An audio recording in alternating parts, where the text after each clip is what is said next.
equilibrium. So kinetics of curvilinear translation are obtained from the equation of the motion of center of gravity of any body. So when we write acceleration, there is a bar sign at the top of letter A, indicating that it is the acceleration of, ow, somebody's microphone is turned on. It's noisy. Okay. So the bar sign on the top indicates that it is acceleration of the center of gravity of the body. So just like what we have discussed, the Newton's second law of motion and as well as the Alambert's principle, that is the net force acting on a body or the resultant force acting on a body is equal to the product of the mass times acceleration. Or mass is can be expressed in terms of the weight and acceleration due to gravity. Okay, so of course the resultant force is in the direction of the motion. So we can resolve this equation into its component, which are normal and or perpendicular and tangent to the path. So calling it the normal axis N and the tangential axis T. So for taking summation of forces normal to the path, so we have this W over G times AX, okay? AX being the normal acceleration, that is B squared over R. For the tangential, so we have here AY. So that is AY is the tangential acceleration. Okay? So that would be the equation. So the condition of dynamic equilibrium by applying inertia forces of magnitudes WB squared over GR and W over G times tangential acceleration acting through the center of gravity. So this inertia force, or we can call it reverse effective force, is in the opposite direction to the normal and tangential acceleration respectively. Or for curvilinear motion, we call it the centrifugal force that is directed away from the center of the rotation. There is the other force that is directed towards the center of curvilinear motion. We call that this centripetal force. But we consider in the analysis the centrifugal force, or that is called the reverse normal effective force or tangential inertia force, also called reverse tangential effective force. The centrifugal force is the reverse normal effective force. Okay? So we have only two equations. That is the normal and the tangent to the acceleration of the body. Okay, so let's apply to this problem. As shown in the figure, a bob of weight W is 100 pounds. You know a bob, like in surveying, if you are using engineer's transit, you have this plumb bob. So there is a string and the plumb bob is attached to at the end. But if you are using total station, there is no plumb bob attached. Or in the construction, we use plumb bob to determine whether the, say, column is vertically aligned. Okay. So that is the body is moving with a constant velocity 8.03 feet per second in a horizontal plane at the end of the chord of length L, 18 inches. Because the string generates a cone while in motion, so probably it's being held at this point, then rotating in horizontal plane. So it will generate a cone that is called the conical pendulum. It is required to determine the tension in the supporting cord, its inclination with the vertical, and the period or time required to complete one revolution. How many angles in one revolution? 360 degrees or 2 pi radians. So for the angle of inclination, we use this equation, tangent theta is b squared over gr. So let's consider first the bulb. So for the bulb, the forces acting on it are the weight of the bulb, the tension on the cord, and the centrifugal force that is directed away from the center of rotation.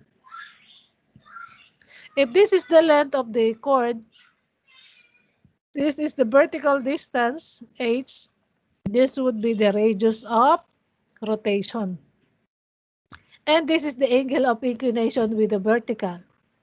Let's consider first this concurrent forces. Since there are only three forces acting on it, we can draw force triangle. That is the weight, the centrifugal force, and the tension. It will form a right triangle. So from this, tangent theta is the centrifugal force divided by the weight. We can cancel the weight, so that is simply tangent theta is b squared over gr. So you know tangent theta is sine theta over cosine theta. And the radius is sine theta is r over L. So R is L sine theta. So we substitute here. Okay. Cross multiplying sine squared theta is equals to v squared cosine theta over GL. We have cosine here, we have sine here, so what we are going to do is to rewrite. Okay, sine theta squared theta is 1 minus cosine squared theta. So then transfer on the other side, it would be negative, then equate to 0. Rewriting the equation, we make this positive. So this will also be positive, and 1 will be negative. So they are the same. Okay? So this forms now a quadratic equation. Okay? If we substitute v square, v which is 8.03, g is 32.2, L is 18 inches. So convert this to feet.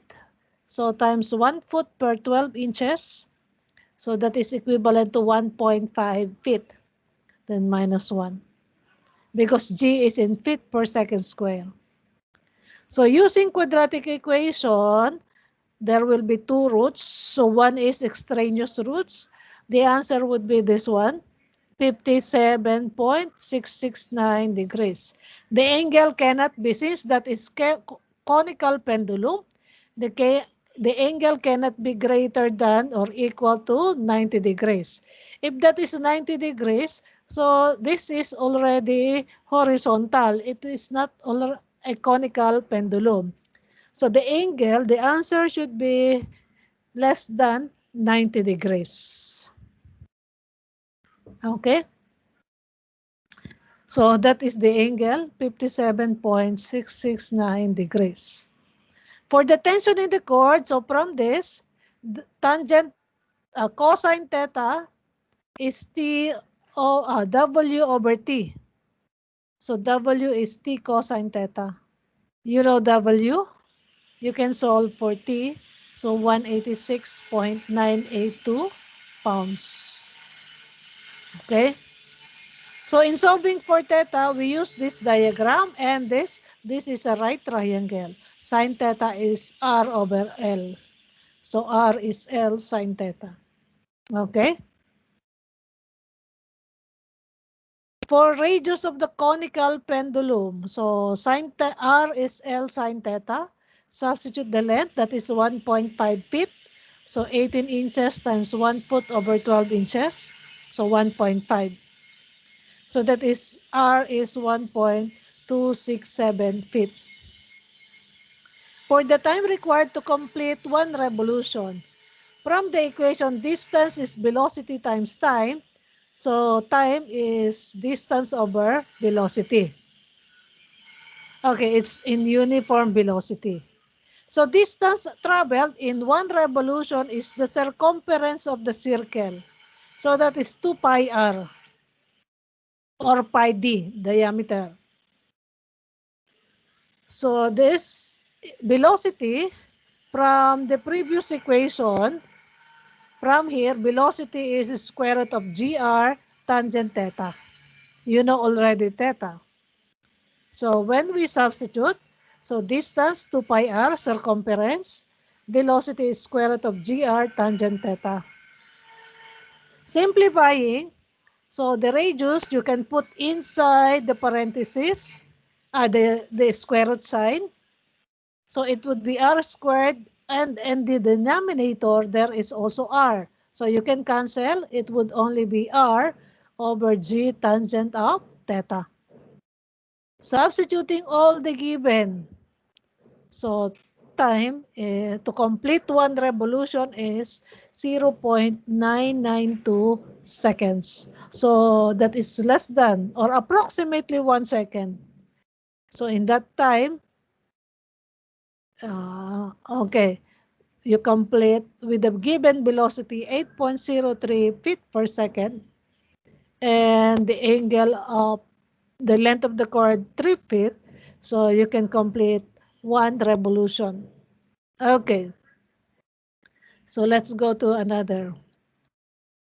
So this diagram is actually in your handouts. There is no diagram like this. I am just showing to the student. Okay, this well in our discussion a while ago that this would look like this. Okay, so let's say lagyan natin ang distance dito. Okay. A rod 4 feet long. So say this is the rod 4 feet long. Rotates in a horizontal plane about a vertical axis through the center. So if this is the center of the rod, this is the vertical plate, it is rotating vertical axis, the rod is in horizontal plane. So the length is 4 feet, so meaning from this side is 2 feet, on this side is 2 feet. This would be the center of rotation. At each end of the rod is fastened a cord 3 feet long. Each cord supports a weight that compute the speed of rotation in n in revolutions per minute to incline each cord at 30 degrees with the vertical. So this is the cord attached to the end, 3 feet long. On the other end, so the same, there is a cord 3 feet long, inclined at an angle of 30 degrees. So from the vertical, the angle is 30 degrees. Okay? So from the center of rotation, from here up to this point, that will be the radius of rotation. Okay? So the given length, this length of this cord is 3 feet. The angle is 30 degrees. So the required is the speed. So for the radius of rotation, sine 30 degrees is x divided by 3. So you can solve for x is 3 sine 30 degrees, so 1.5 feet. So the radius of rotation from this point up to this point is 1.5 plus 2 feet. So the total will be 3.5 feet. Okay, may nagwe-welding dito sa malapit sa amin. I hope hindi maingay, hindi nyo naririnig. Okay. So next for the linear velocity. So from the equation, tangent theta is v squared over gr. So substitute, tangent 30 degrees is the square of the velocity divided by g, 32.2. The radius is 3.5, radius of rotation. So the velocity is 8.006 feet per second. for the speed and revolutions per minute. So this is the equation, the relation between linear velocity and rotation. That is 2 pi circumference of 2 pi r circumference of a circle times the number of revolutions per unit time. So this is velocity feet per second. So what you will get when you solve for n is revolutions per second. But the required is revolutions per minute. So we just have to multiply by 60 seconds per 1 minute. So you can cancel seconds. So the answer is 22.008 revolutions per minute. Or simply 22 revolutions per minute. That is the answer. Okay? So next problem.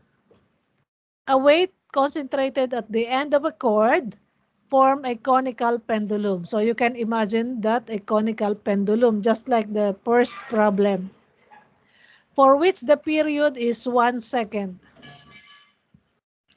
Determine the velocity v of the weight if the cord rotates at 30 degrees with the vertical. So the given time is 1 second. The angle of inclination is 30 degrees. From the equation of time that we derived from the previous first problem, so time is, so I'm just checking, I think it's raining outside. I hope the internet will not be disturbed. So this is the equation for time. Substituting the value of the radius, what do we get? The value of time and the angle, as well as this is, 32.2 tangent 30 degrees. So we can solve for the radius, that is 0.471 feet. Okay. Next, solving for the velocity. So again, from the equation, tangent theta is v squared over gr. You know already the radius. Then we can solve for the velocity, 22.959 feet per second. Or you can convert this to meter per second, that is 0.902 meter per second. Because in the given, it's only time 1 second. So we don't know whether it is in feet or it is in meter. You can substitute here G 9.81. So the answer would be in meter. So you will have velocity in meter per second. Or you can just convert this feet per second to meter per second. So how many is that? 1 meter is 3.28 feet. So that is another value of the answer. So that's why I write here two answer. You can solve this using SI unit or using English unit. Unless otherwise, it is stated in the problem that the unit of distance or velocity should be in feet per second or meter per second. Or if the problem is like this and the unit of velocity is not given, you can have two answer. Okay? We don't use kilometer per hour or miles per hour because the given time is only in seconds. So the answer should be in terms of second. And we do not combine kilometer with second or miles with second. Okay, so next. In the figure, the 20-pound ball is forced to rotate around the smooth inside surface of a conical shell at the rate of 1 revolution in pi over 4 seconds. So it is attached on this vertical axis and it is rotating around the inside here. So depending on the velocity, definitely there will be force. It is in contact with this surface, so there will be normal reaction here. Okay, assuming that G is 32, only 32 feet per second square. Find the tension in the cord, in the force and the force on the conical shell. At what speed in RPM will the force on the shell becomes 0? Okay, so let's consider this. So the given forces are the weight, 20 pounds, the time, 4 pi over 4 seconds, and G, 32 feet per second. So what are the forces acting on the ball? The weight is inclined vertically downward. This is tension on the cord inclined upward, 30 degrees from the vertical. The normal reaction here is 30 degrees from the horizontal.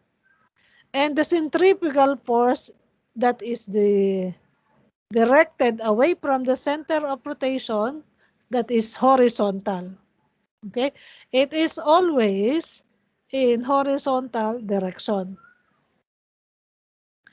Okay, so for the radius of revolution, this is 4 feet from center of the ball to the center of rotation. So constructing a right triangle, so the horizontal distance is the radius of revolution. That is simply L sine of 30 degrees. So that is equals to 2 feet. Okay, for revolution per unit time, the given is 1 revolution per the time pi over 4 seconds. So if you solve for this, that is 4 over pi revolution per second. So for the linear velocity, that is 2 pi Rn. So 2 pi times radius is 2, n is 4 over pi. You can cancel pi. So that would be 2 times 2 times 2. So that is 16 feet per second. So with the forces here, can you imagine? I don't have a diagram. So it's vertical, the weight, tension, centrifugal force is horizontal, and the normal reaction here. So these are 4 concurrent forces. You know the inclination with the vertical, and for the normal force with the horizontal is 30 degrees. Okay, so we just have to apply. So equilibrium equation, summation of forces vertical equals to 0. So T cosine 30 degrees minus N sine 30, that is the normal reaction, the force on the shell. Okay, minus the weight equals to 0. Substituting the weight, we can have here equation 1. Summation of forces horizontal equals to 0. So N and T are directed to the left. Centrifugal force will be directed to the right. So T sine 30 minus N, plus N cosine 30 minus the centrifugal force equals to 0. Substituting the value of the weight, velocity, and GR, so we can have here equation 2. So just press your calculator, mode 5 equation 1. You can solve for the value of the tension and the force on the shell. This is the normal reaction. Okay. The next question is, what is the velocity of the rotation when the force on the shell is 0? So N is 0. So we just have to copy this equation and we make N equal to 0. So the only force is T cosine 30 equals to 20. 20 is the weight. So you can solve for the tension, 23.094. Then copy summation of forces horizontal equals to 0. Copy this equation and N is 0. So T sine 30 is WV squared over GR. And from this, substituting T, you can solve for the velocity, 6.079 feet per second. So for the speed in revolutions per minute, that is V is 2 pi Rn, N is velocity over 2 pi R. 6.079 over 2 pi times the radius 2 feet. Since the answer would be in revolutions per second, we multiply by 60 seconds per 1 minute.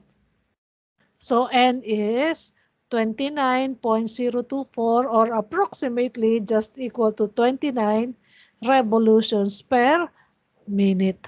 So that is the answer. What is on the previous? The given is velocity, not revolution. On the first condition, the given is 1 revolution is pi over 4 seconds. So the velocity is 16. The force on the shell or on the surface is 59.28 pounds. So 16. When you reduce the velocity, so mahina na, from 16, 6.079 na lang. Zero na yung force dun sa shell. Okay? So that is the solution. So the technique here is, if you can draw the force free body diagram, you can solve the problem. It would be easy. So you just indicate all the forces acting on the body. That is the weight, the normal reaction, the tension if there is a cord supporting, and the centrifugal force. Okay? And then with the free body diagram, you apply equilibrium equation. That is dynamic equilibrium because centrifugal force is included in the equation. So let's consider this next problem. A body of weight W rests on the smooth inclined surface of the frame shown in the figure. So therefore, there will be no force of friction. It's smooth. A peg attached to the frame forces the body to rotate with it about the vertical axis. So this is the peg. Okay, this triangle member is attached to the peg. There is a cord attached at this point and supporting the weight. So if this rotate in the vertical axis, of course, this triangle part and the weight is included. Imagine this rotating about the vertical axis. Okay. Determine the speed in RPM at which the tension in the cord is equal to the weight of the body. This tension is equal to the weight of the body. How many revolutions per minute? Okay. So, if it is rotating about this axis, so centrifugal force is in this direction. Normal force perpendicular to the inclined surface, so that would be 30 degrees from the vertical. So from center of gravity up to the axis of rotation, that is the radius. So using cosine, why it is cosine? It should be, this is the angle, 30 degrees. So cosine, you draw a right triangle here.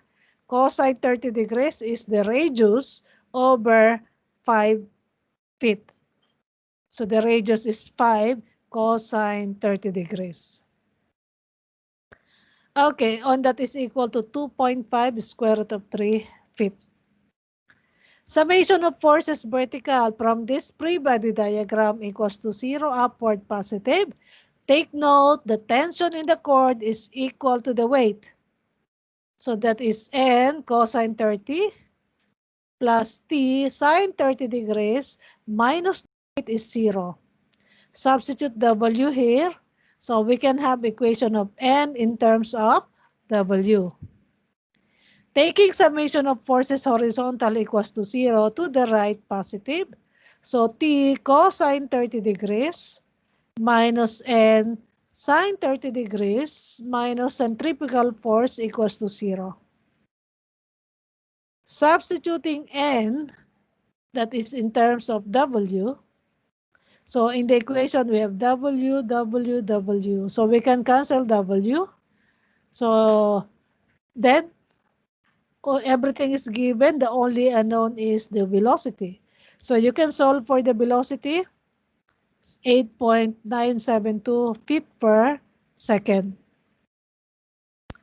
Okay, what is the number of revolutions per minute? So from the equation, V is 2 pi Rn.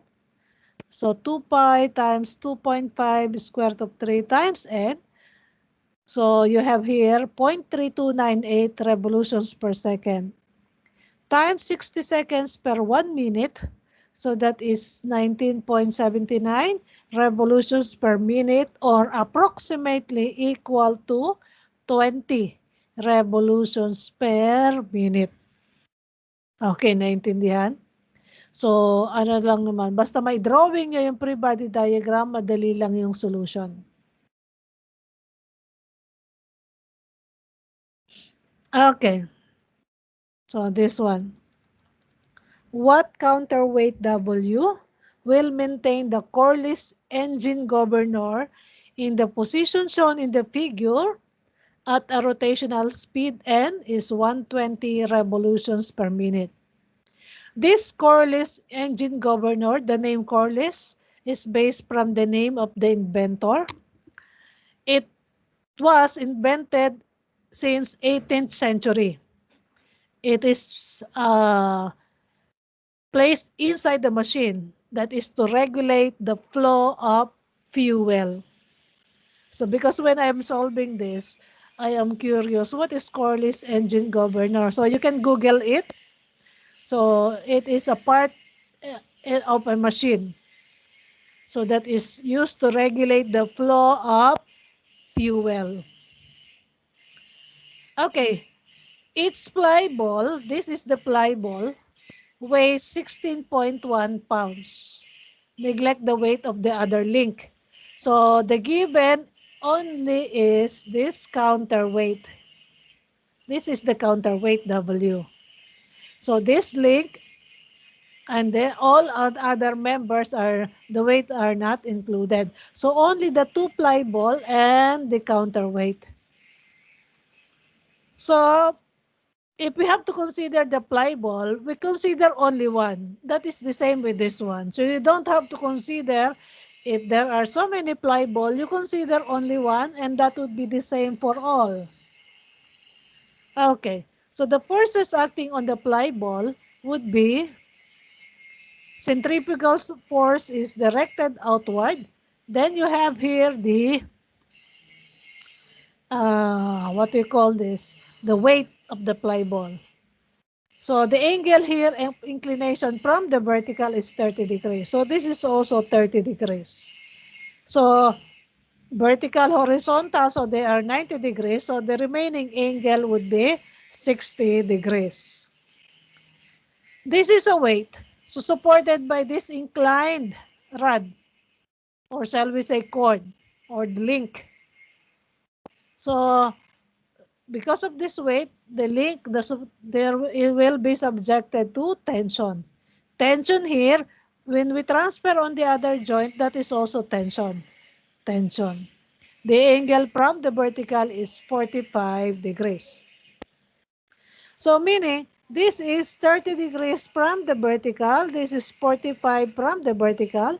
So the total angle here, so nakalagay ko lang 75, but that is 75 degrees. Okay? So let us solve first for the radius of revolution. Okay. So eto muna, gawa tayo ng right triangle here, going here. The total length here is 10. And from here, this distance is x. So sine 30 is x over 10. So you can solve for x. And this would be the axis of rotation. So that x is up to here. Plus 1. So that would be 6 inches. That is equal to 0.5 of feet. 0.5 of a foot. So that is the radius of rotation. The velocity is 2 pi Rn. N is given 120 revolutions per minute. So, i-divide natin ang 60, that would be revolutions per second. Per minute times 1 minute is 60 seconds. So, you will divide that to 60 to convert to revolutions per second. Multiply by 2 pi. 2 pi per 1 revolution. It's understood there is denominator here, revolution. So revolution will cancel out. The remaining unit will be feet per second. So velocity is 2 pi. Because this is equivalent to how much? 2 times 2 is 4 times 0.5, that is 2 pi. Or 6.283 feet per second. The centrifugal force is given by this equation, WB squared over GR. Substituting the velocity and the weight, so you can have the value of centrifugal force. Okay, sorry. Hindi magkasya. Considering this point as O, so we consider only this member. So we take summation of moment here. So here is T cosine 45. Okay? So that is perpendicular to this inclined member. Okay? Times, summation of forces vertical, sorry. So, eto, summation of moment at the origin. Dito ako nakatingin. Sabi ko, bakit naging summation of forces vertical? So, this one. We take moment here. So, T sine 75. So, that is perpendicular to the incline. So, times 6. This 6 inch. This is inches or feet? Okay. Maybe it's inches. Anyway, everything is written in inches, so it will cancel out. If you convert this to feet, so it would be the same. So, T sine 75 times 6 equals, what is that? 39.478. That is the centrifugal force. Sine 60, so that is perpendicular to the incline. Times moment arm towards here is 10. And then minus for the weight, the horizontal component or component normal to the incline. So 16.1 sine 30 degrees times 10 equals to 0. Or that is transferred to the other side. So no need to write equal to 0. So from that equation, we can determine the tension. And then we isolate this portion. So tension, tension. You have two tension. Summation of forces vertical equals to 0. T cosine 45 plus T cosine 45 minus the weight is equal to 0. You know already the tension, so you can solve for the weight. That is equals to 63.784 pounds. Okay, so that is kinetics of curvilinear motion, dynamic equilibrium. So let's go to banking on highway curves. So you know, when you are traveling, when you pass by a rotonda or a curved portion of the road, the outer lane is always higher to the inner lane.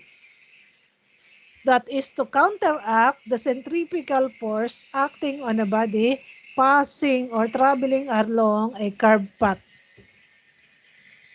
Okay. So this one, ideal angle of banking, friction is neglected. So the forces acting on the body is the weight, centrifugal force horizontal, and the normal reaction. In here, we write normal reaction as only one. Actually, we can divide this into two. The normal reaction here and another normal reaction here.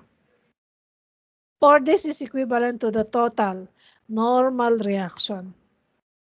Okay.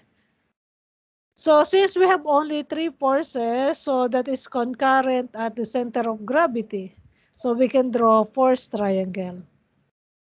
From this, tangent theta is Fc over W. Substituting Fc, we can cancel W. So simply tangent theta is B squared over GR. So we can write the velocity equation is square root of GR tangent of theta.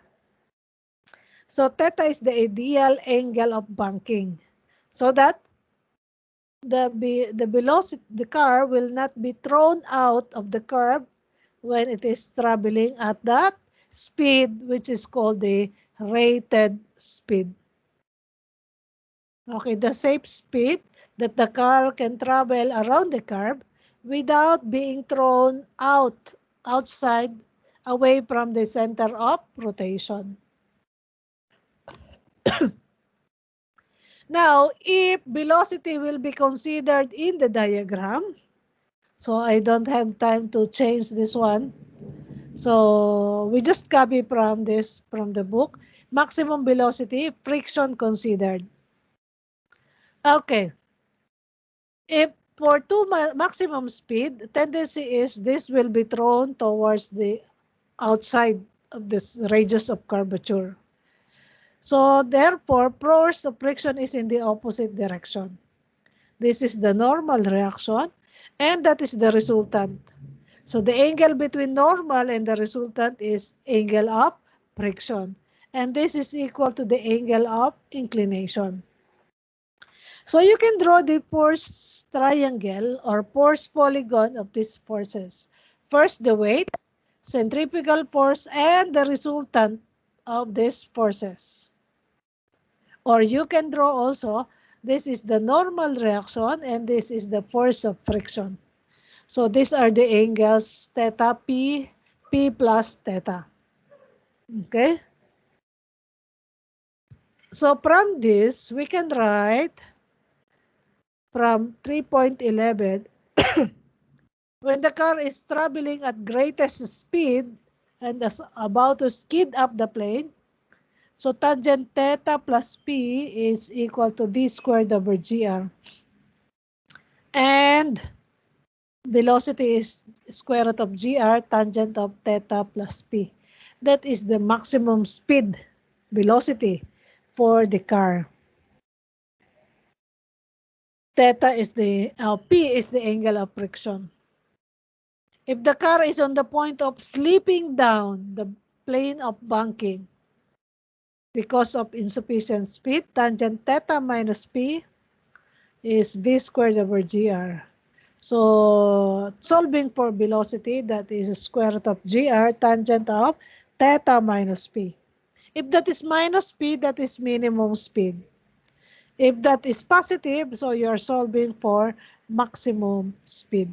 Okay? So that is for banking on highway curve. Okay, sandali lang ah.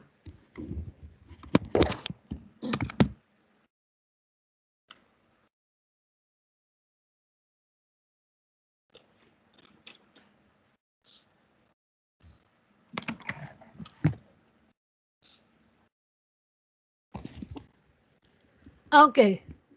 So we have three equations here for the rated speed with the same angle of banking, ideal angle of banking. So V is square root of GR tangent theta. For maximum speed, we have to add the angle of friction.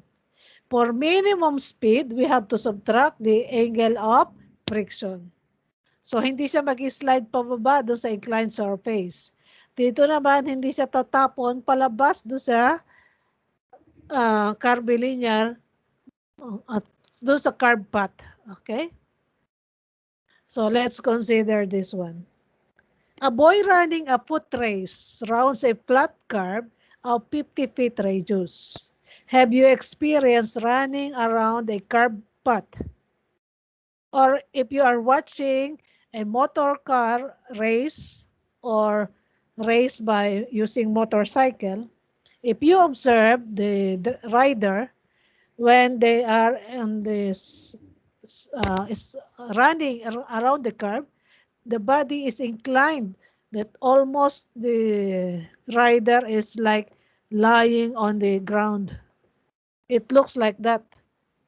If he runs at the rate of 15 miles per hour, ang bilis niyang maglakad, tumakbo, at what angle with the vertical will he incline his body? Okay? So the given is the radius of curvature and the velocity in miles per hour. So what we are going to do is to convert that to feet per second. And you know already how to convert miles per hour to feet per second. The required is the angle of inclination with respect to the vertical. That angle is with respect to vertical. So tangent theta is v squared over gr. So substituting velocity, g, and radius, so you can simply solve for the angle of inclination. So tandaan nyo, this is angle with respect to the vertical. Okay. A daredevil drives a motorcycle around a circular vertical wall 100 feet in diameter. The coefficient of friction between tires and the wall is 0.6. What is the minimum speed that will prevent his sliding down the wall?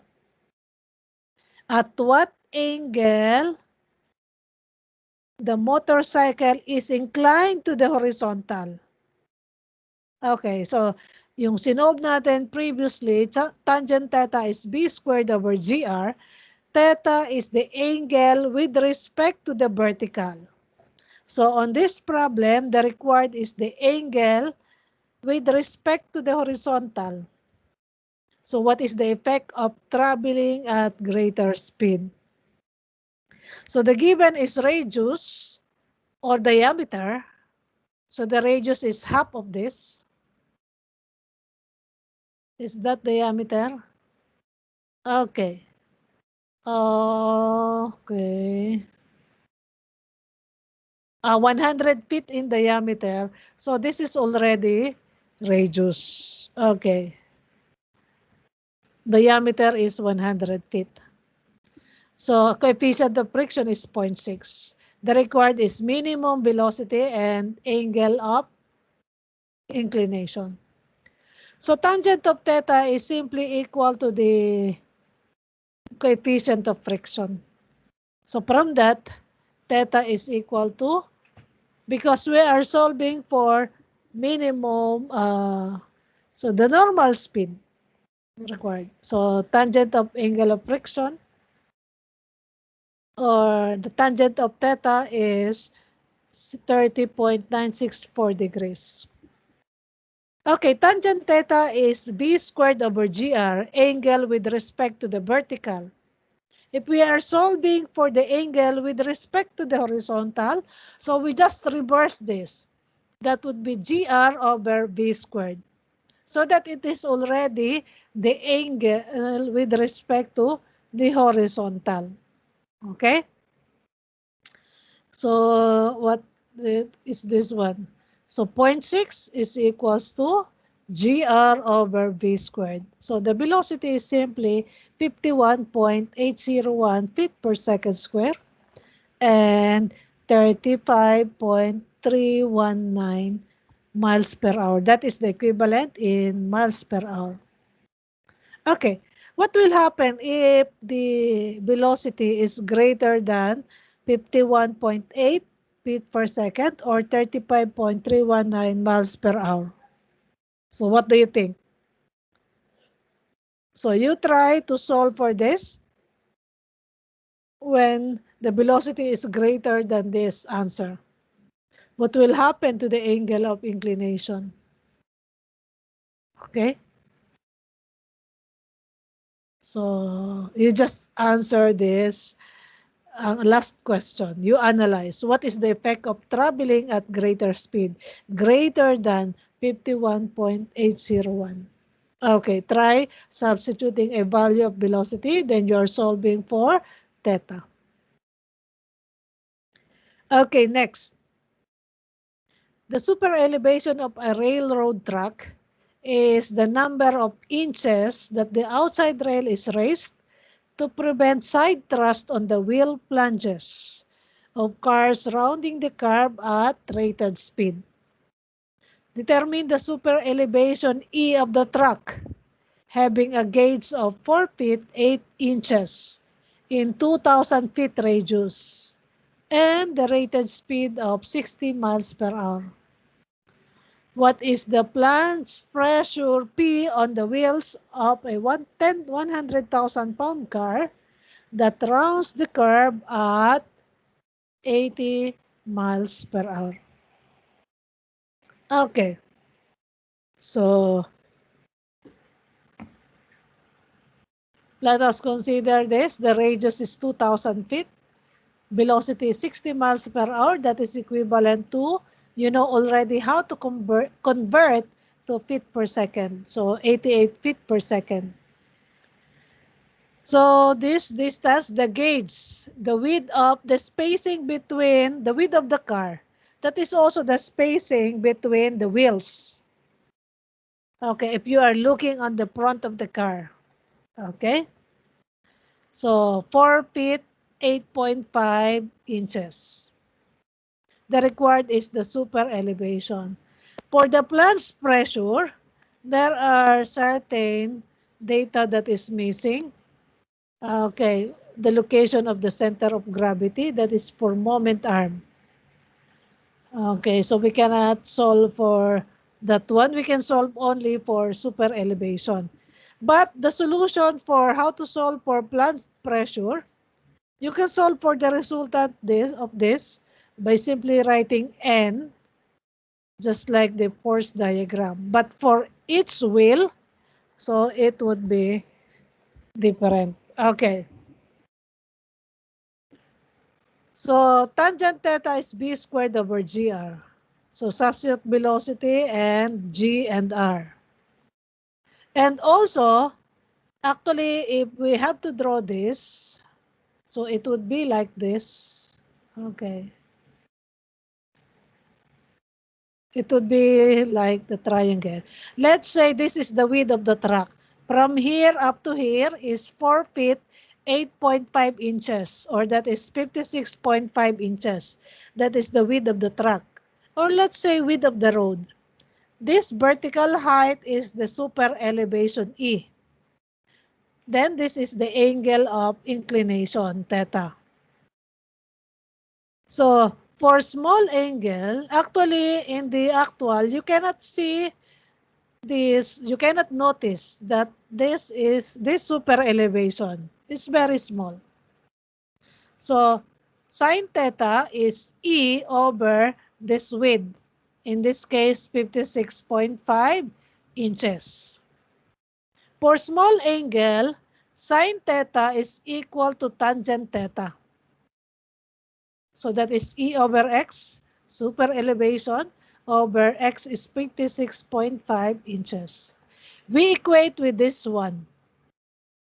Okay. So E is 6.794 inches.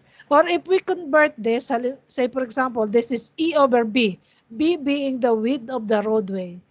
So equate with V squared over GR. So the equation for super elevation is V squared B over GR. You can simply solve for this. So we equate, this should be sine theta, but sine theta for small angle is equals to tangent of theta. Tangent of theta is horizontal distance over this width 56.5 inches. They are almost equal. Okay? So we equate sine theta with tangent theta. Okay. So next, find the angle of banking for a highway curve 300 feet radius designed to accommodate cars traveling at 100 miles per hour. If the coefficient of friction between the tires and the road is 0.6, what is the rated speed of the curve? Okay, so let's consider this one. So radius is 300, mu is 0.6, velocity 100 miles per hour, or that is 440 over 3 feet per second. So this V is rated speed. So from this, we can solve for the angle of friction, and that is equal to 30.964 degrees. And then for maximum speed, okay, tangent theta plus P, angle of friction, is equals to V squared over GR. So substituting all the given, we can solve for theta, 34.853 degrees. Okay? So for the rated speed, we disregard the angle of friction. So tangent theta is B squared over GR. Substituting all the given and converting to miles per hour, so the answer is 55. So alam nyo naman paano i-substitute and i-convert to miles per hour. So the answer is 55.922 miles per hour. Okay? Kumukulog-kulog. Alam ko may kasunod na bagyo itong si Rolly.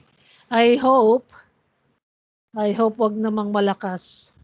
So, yung mga taga Bicol ay kawawa naman.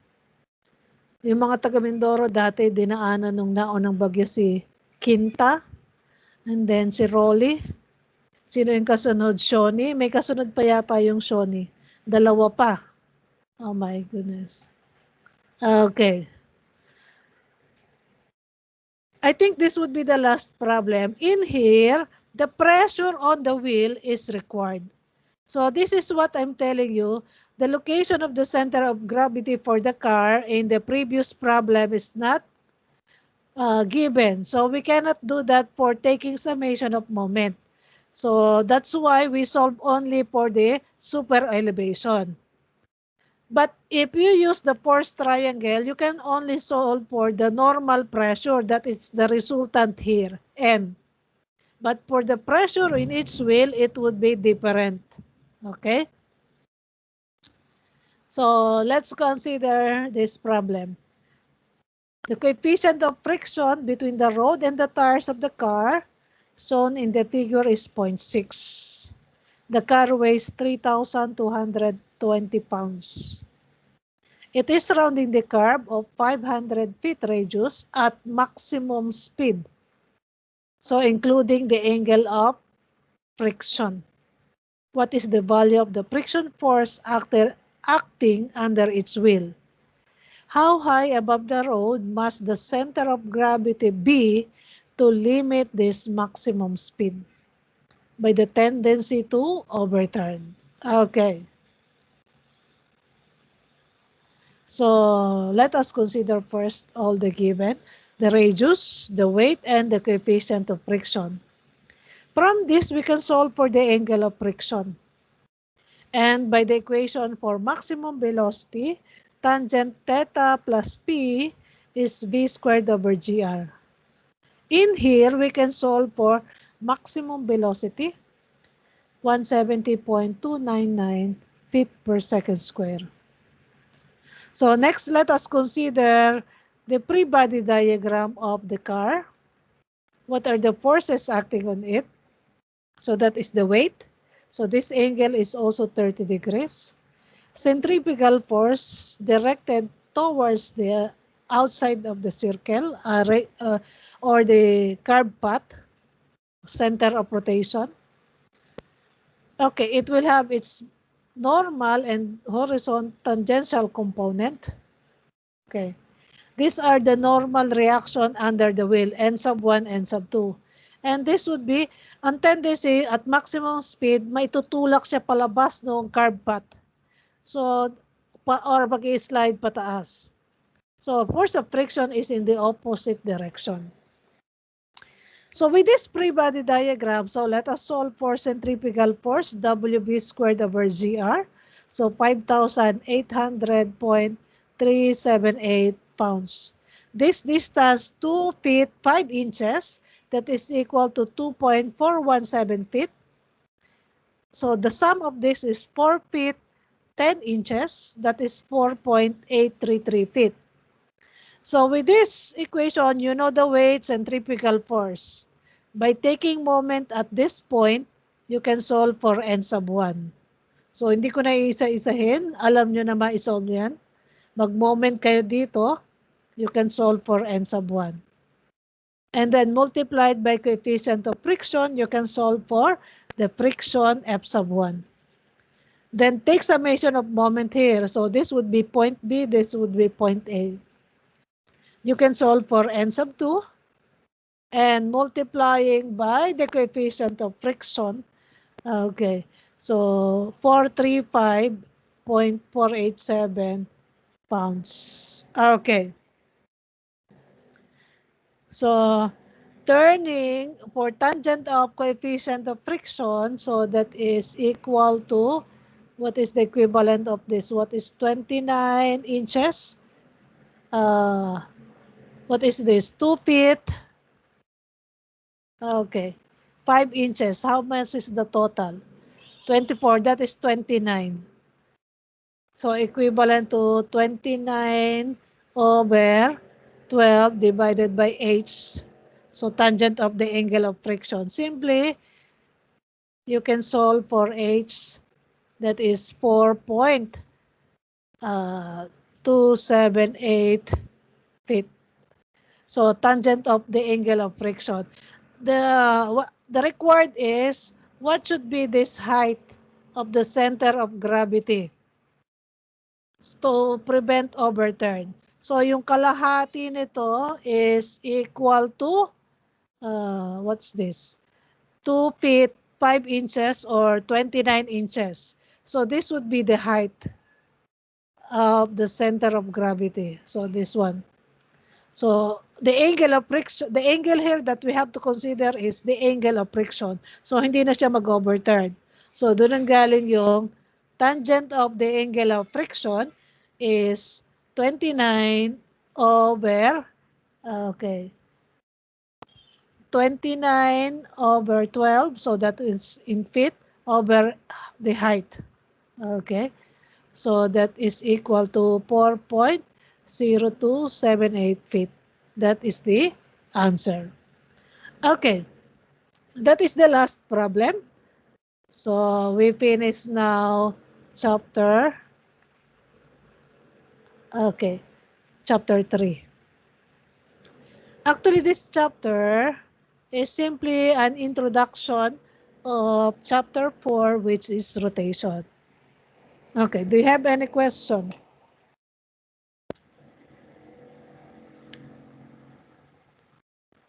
Wala. I hope meron kayo naintindihan. So, madali lang naman as long as ma-drawing nyo yung free body diagram. So, you just have to apply equilibrium equation. And you have to indicate also, aside from the normal, the usual forces acting on a body, you have to include the centrifugal force. And remember that is always acting away from the center of rotation. Okay. I hope meron kayong naintindihan doon sa ating discussion. Okay. So, mag-check muna kung attendance. Ilan tayo lahat dito ngayon? 46. You should be 49. So, may tatlong absent.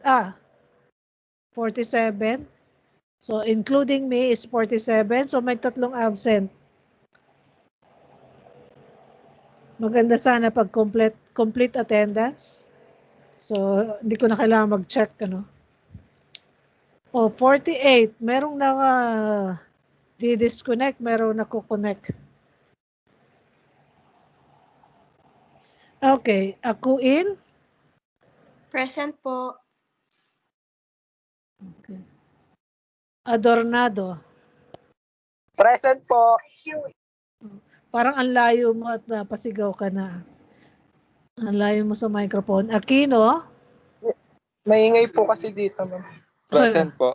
Okay. So, okay lang naman. Maingay din nga dito. May nagwe-welding pa kahit medyo umuulan-ulan na. Aquino Marion? Present Aki- po. Si Aquino Joaquin, nandito ba? Present po. Okay. Austria? Present po. Okay. Baculina? Baculina? Wala. Balaoro? Present po. Bermundo? Ito si Yunel. Bunagua? Present, ma'am. Sino yan? Si Yunel ba yun? Si Bunagua? Managwa, ma'am. Bunagua. Okay. Borja? Present po. Kahukom? Present po. Kanicosa? Present po, ma'am. Chikote? Present po. Kongson? Present po, ma'am. David? Present po. Estrada? Present po. Palier? Palier? Wala. Flores? Flores? Wala. Grecia? Present po. Flores po. Flores present. Si Grecia? Present din. po, Gresha. Juanite? Present po. Loreto? Present po. Malabote? Malabote? Wala. May... Present po. Sino yan? Si Malabote po. Malabote. Okay. Nag-i-echo Mayrina? Present Mayrina? po, ma'am. Okay. Odias? Present po. Oho? Karen? Wala. Present po. Orebiana? Present po. Okay. Padilla? Present po. Panaligan? Present po. Pandaan? Present po. Ribadenera? Present po, ma'am. Rivera?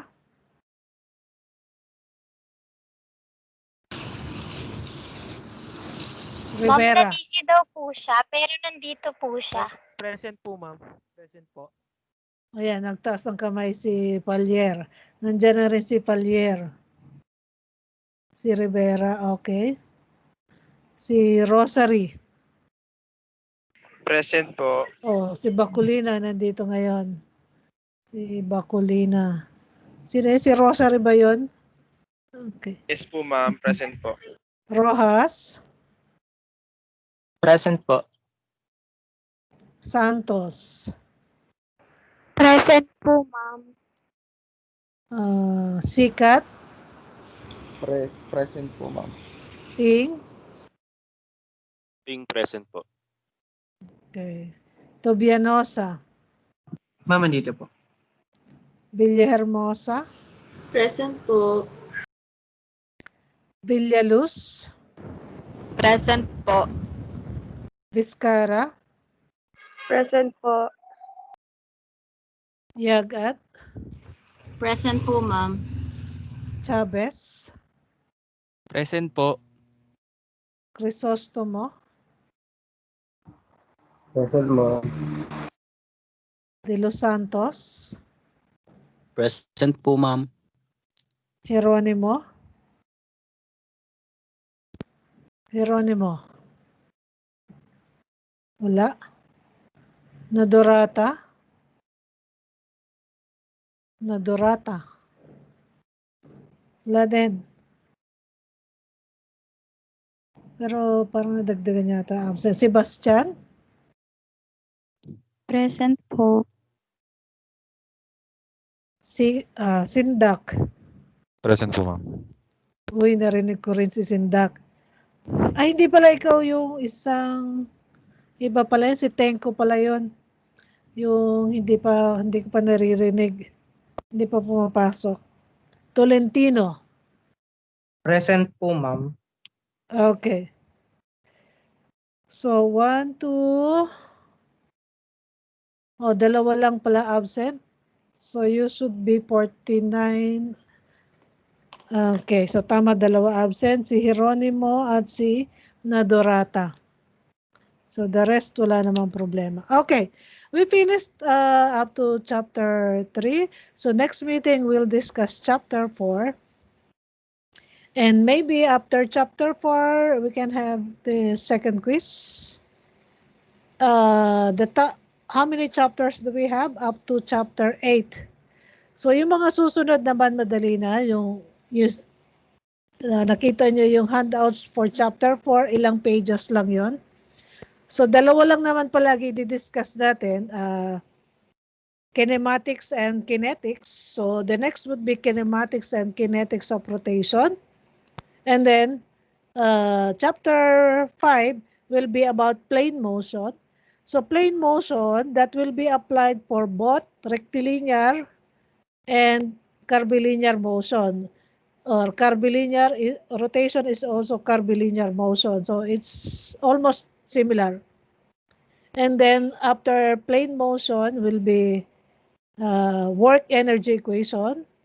So, work force times distance, energy is, what is the formula? Kinetic and potential energy. So, potential energy, from fluid mechanics, mass time mgh or 1/2 mgh, tama ba?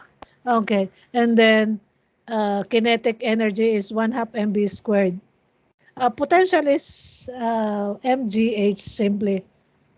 And then kinetic energy 1/2 mv squared. So we will apply work energy equation to rectilinear, curvilinear, and rotation. And then after that is impulse momentum. So conservation of momentum. M1 B sub 1 plus M2 B sub 2 is equals to M1 B sub 1 prime plus M2 B sub 2 prime. So we will apply that to all three, rectilinear, curvilinear, and rotation. And then, the last would be about mechanical vibration. So, yun lang naman. Maiksi na lang yung mga topic na natitira. Okay? So, babalikan ulit natin yung rectilinear motion, curvilinear, and rotation, but with the different equation.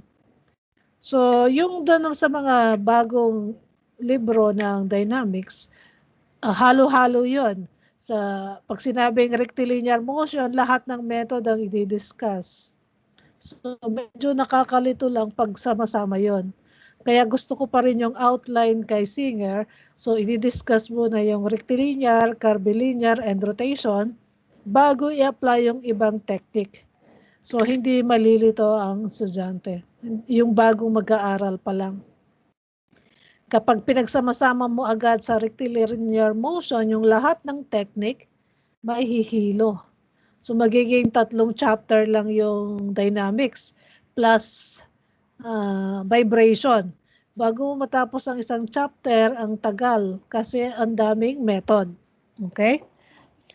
So, ang dinesign ko sa subject na to, meron kayong 4 na quiz and then merong midterm and final exam. So I hope matapos natin lahat. So we'll try to summarize all the discussions for the rest of the topic. So pag natapos natin yung chapter 4, siguro para chapter 3 and 4 will be your second quiz. For midterm exam, that would be chapter 1 to 4. Okay? So, babalikan natin. And then, the remaining chapter, 5, 6, then 7, 8, will be for quiz 3 and 4. And then, for final exam, it will cover all topics. Actually, apat lang talagang topic sa dynamics. Rectilinear, curvilinear, rotation, plus mechanical vibration. So, kung isa-summarize mo, apat lang talagang topic yon.